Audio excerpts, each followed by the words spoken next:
Isang mapagpalang umaga sa ating lahat, mga kapatid ko kay Kristo. Mula sa The Solid Rock Morning Devotion, isang kagalakan na muli tayo ay makapagbulay-bulay sa salita ng Panginoon sa umagang ito. Mga ilang minutong pagbubulay-bulay ng mga salita ng Panginoon upang papurihan at sambahin ang ating Panginoong Kristo. Ito ang pagkain ng ating mga kaluluwa sa araw-araw upang tayo ay pagpalain at iingatan ng ating Panginoon sa araw-araw ng ating mga buhay na may kagalakan, kapayapaan at panibagong lakas mula sa ating Panginoong Kristo. Ang ating pong pagbubulay-bulayan o pagninilay-nilayan ngayong umaga ng Lunes ay matatagpuan sa unang Tesalonika, Kabanata 4, talatang 16 hanggang 17. Ito po ang sinasabi, sapagkat ang Panginoon mismo ang bababa mula sa langit na may sigaw sa tinig ng arkanghel at sa trumpita ng Diyos. At ang mga namatay kay Kristo ay babangon muli. Pagkatapos tayong may mga buhay pa at natitira ay aagawin kasama nila sa mga ulap upang salubungin ang Panginoon sa himpapawid. At sa gayon ay makakapiling natin ang Panginoong Kristo magpakailanman. Pinagpala na po tayo sa pagkabasa at pagkarinig ng kanyang mga salita. Saglit po tayong manalangin. Ama naming Diyos na makapangyarihan sa lahat, kami po ay lumalapit at nagpakumbaba sa iyong harapan na humihingi ng kapatawaran sa aming mga nagawang kasalanan. Patawarin niyo po kami, O Diyos, at bigyan niyo po kami ng karunungan upang makasunod sa iyong mga kalooban. At gabayan niyo po kami sa lahat ng aming mga ginagawa.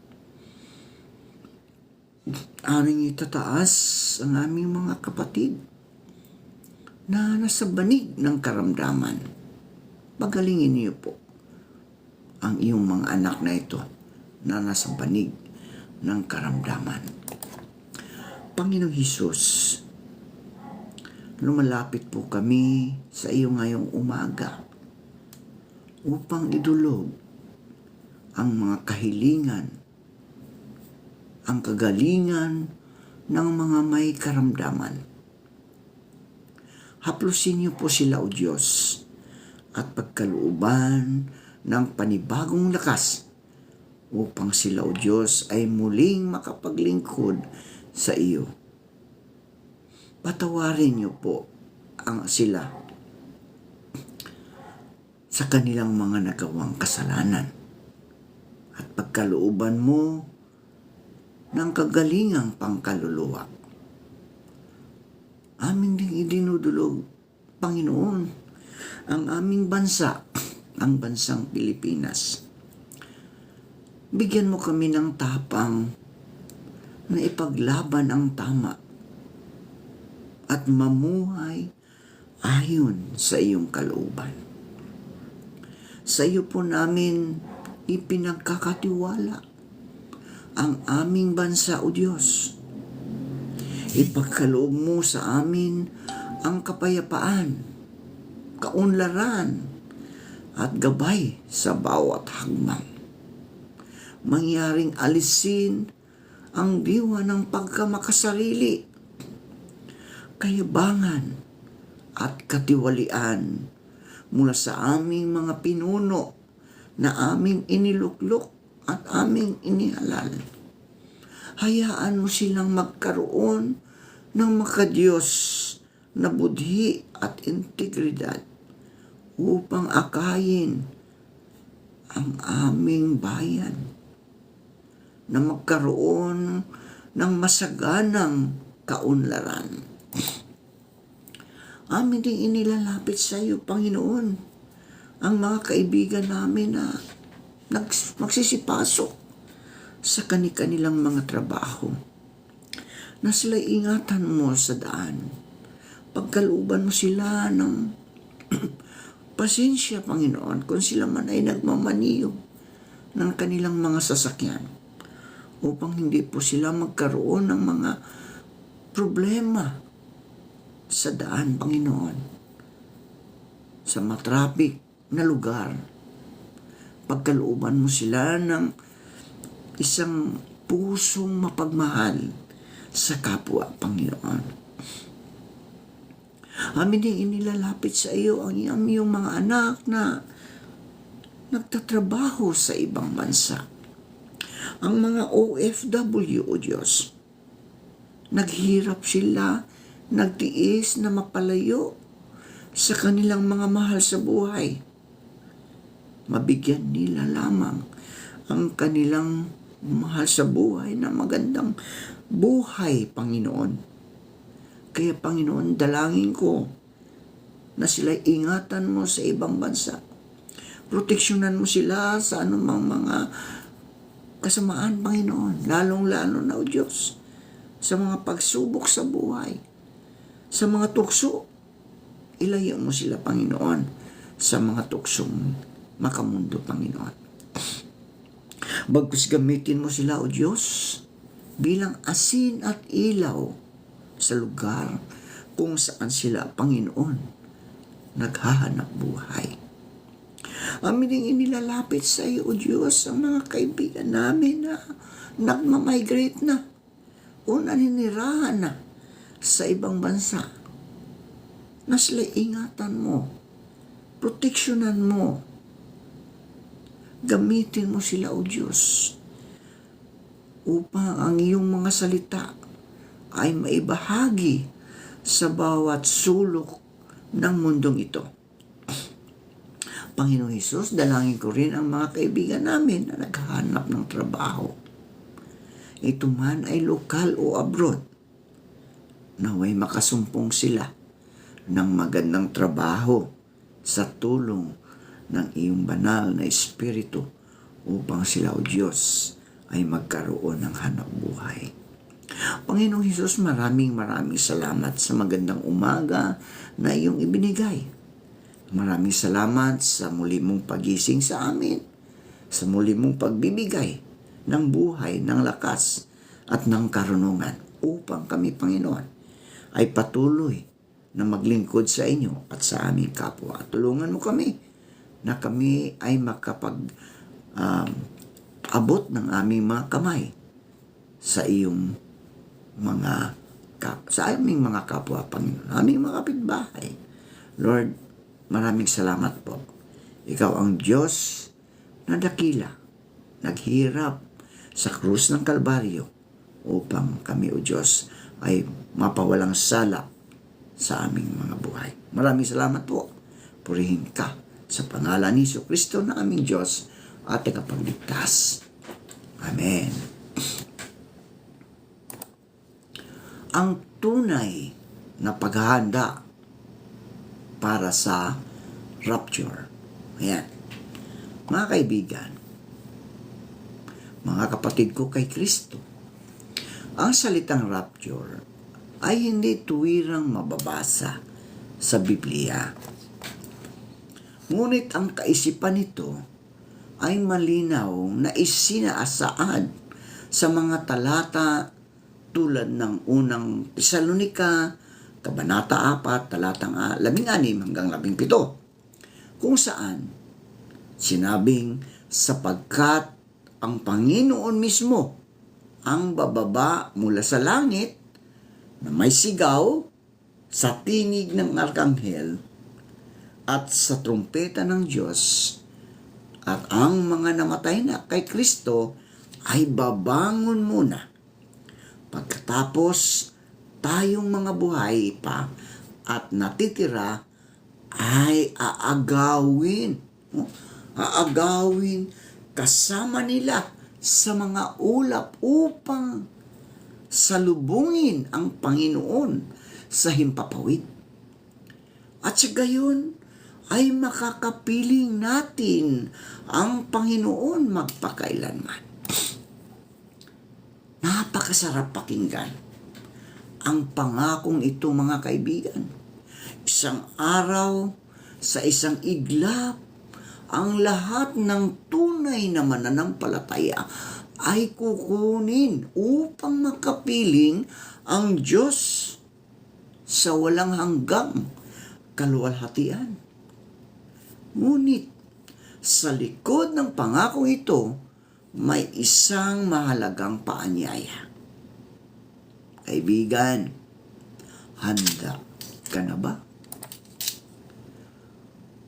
Ang rapture ay pag-asa, pero hindi para sa lahat. Hindi para sa lahat, mga kaibigan.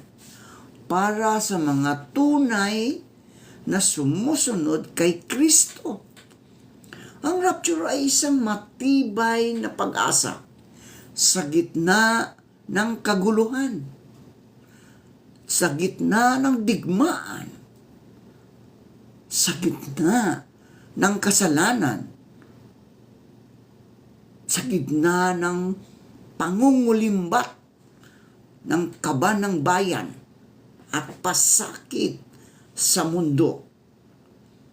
May katiyakang darating ang araw ng pagtubos, isang araw na muling pagkikita, paghilom at kaganapan ng ating kaligtasan. Ngunit mga kaibigan, para sa mga hindi tumanggap kay Kristo, yaong mga sakim, no? Pero at yaong mga Kristiyano sa pangalan lamang. Di ba tayo ay Pilipinas? Nag-iisang Kristiyano sa buong Asia. Pero ano ang nangyari? Mga sakim ang ating mga leader. Mga kaibigan, huwag nating isipin na sila ay makasama sa rapture. No? Kasi ang rapture para lang sa mga mananampalataya. Para lang sa patuloy na sumampalataya sa Diyos. No? Ang araw ng rapture ay magiging araw ng pagkabigla. No? Takot at panghihinayang. Masyado nang huli para magsisi, mga kaibigan, kung dumating na ang araw na iyon at wala ka na sa piling ng mga inagaw pataas. Hindi lihim ang panawagan ng Diyos, mga kaibigan. Hindi natin alam ang eksaktong araw o oras ng pagdating ng Panginoong Hesukristo. Pero, kaibigan, hindi ibig sabihin na hindi tayo dapat maghanda. Dapat lagi tayong handa. Ang bawat araw na ibinibigay sa atin ay isang paanyaya. No, isang paanyaya mula sa Diyos. Isang panawagan na pagsisisi, paglago at paglapit sa Kanya. Araw-araw ay pagkakataon upang pagyamanin ang ating relasyon sa Diyos, no? At mamuhay ng tapat, banal, at may pag-ibig. Ayon nga sa Matthew 24:44, kaya't maging handa rin kayo sapagkat darating ang Anak ng Tao sa oras na hindi ninyo inaasahan.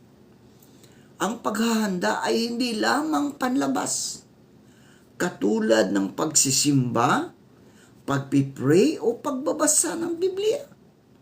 Ito ay pagsunod mula sa puso. Isang buhay na may malinis na budhi at pusong laging handang sumunod sa kalooban ng Diyos. Ang rapture, mga kaibigan, ay pagsasama sa Diyos magpakailanman. Napakasarap kung ikaw, kaibigan, ay isama sa makasama ng ating Panginoon sa buhay na walang hanggan. Isa sa pinakamatamis na bahagi ng rapture ay ang pangakong ito. At sa gayon ay makakapiling natin ang Panginoon magpakailanman. Wala nang mas higit pa sa makasama ang Diyos magpakailanman. Lahat ng sakit, luha, kahirapan, at kalungkutan, lalong-lalo na ang baha sa ating kapaligiran na gawa ng ating mga leader na mga sakim, mawawala na ito. Wala nang sakim sa langit. Lahat tayo, mga kaibigan, ay magpupuri, magsasamba sa Diyos magpakailanman. Ito ang kaganapan ng ating pananampalataya. Ngunit ang tanong, kaibigan, ay minamahal mo ba siya higit sa lahat ngayon pa lang? Minahal mo ba siya higit sa lahat ngayon pa lang?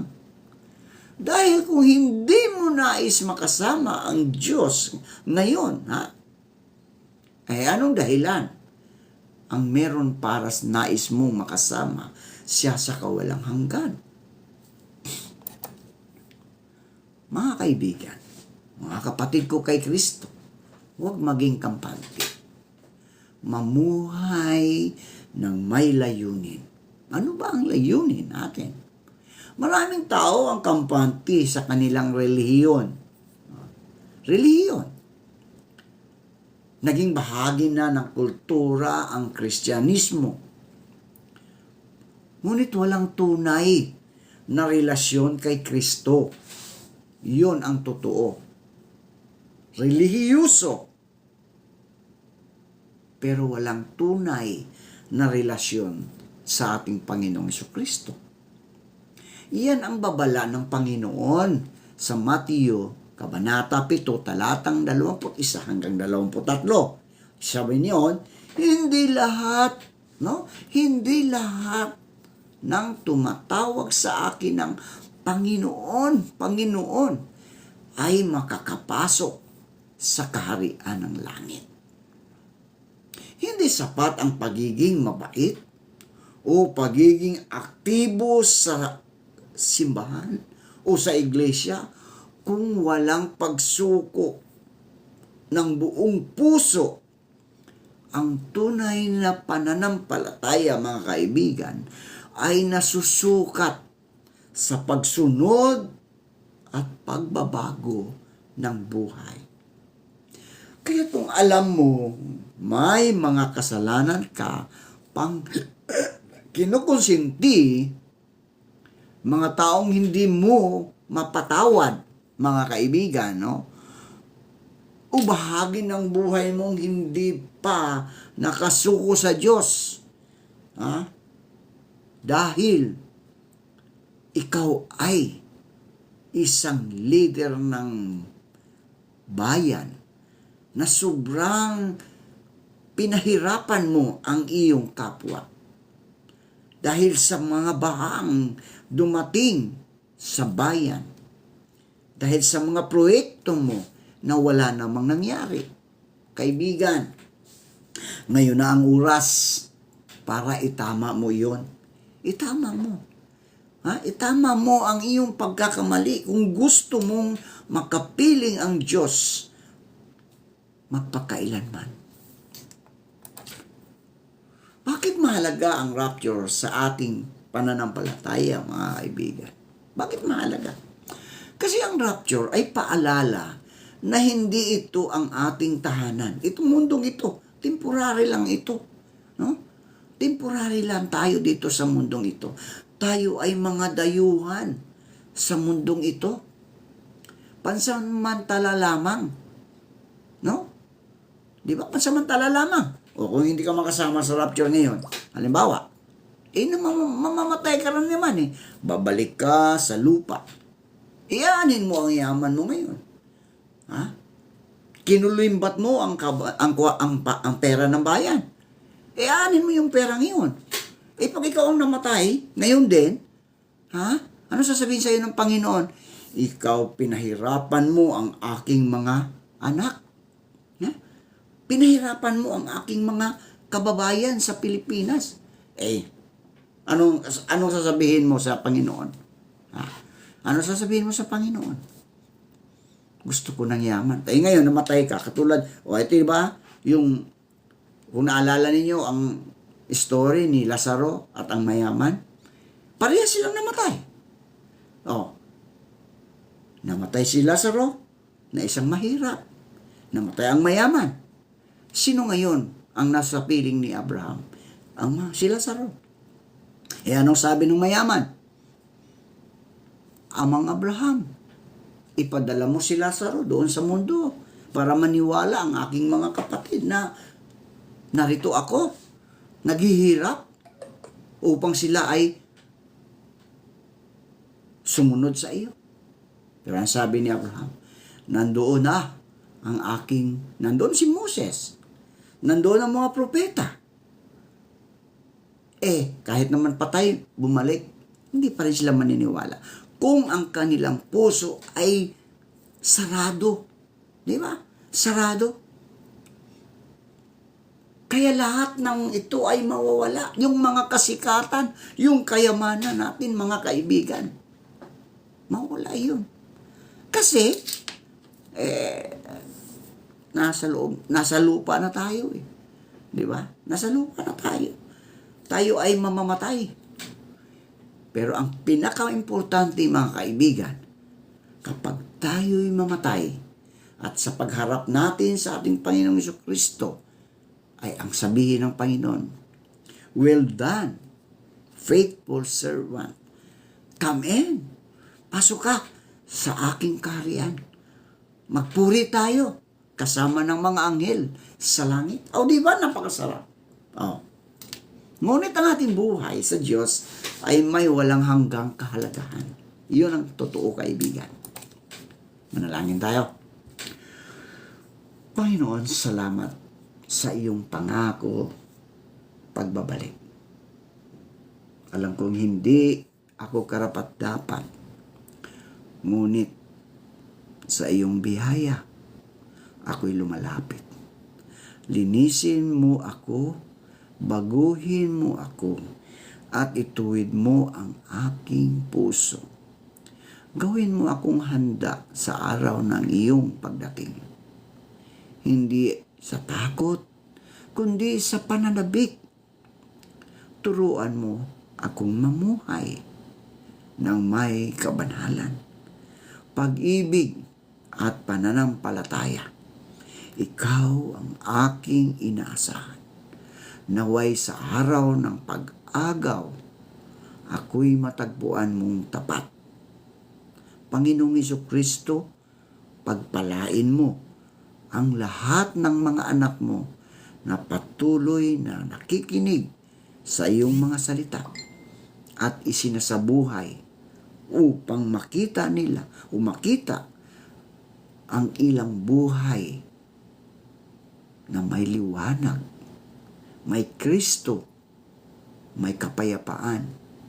Panginoong Jesucristo, dalangin ko na ingatan mo ang lahat mong mga anak. Patawarin mo kami sa aming mga nagawang kasalanan. Panginoon, salamat. Sa pangalan ng Ama at ng Anak at ng Banal na Espiritu Santo. Amen.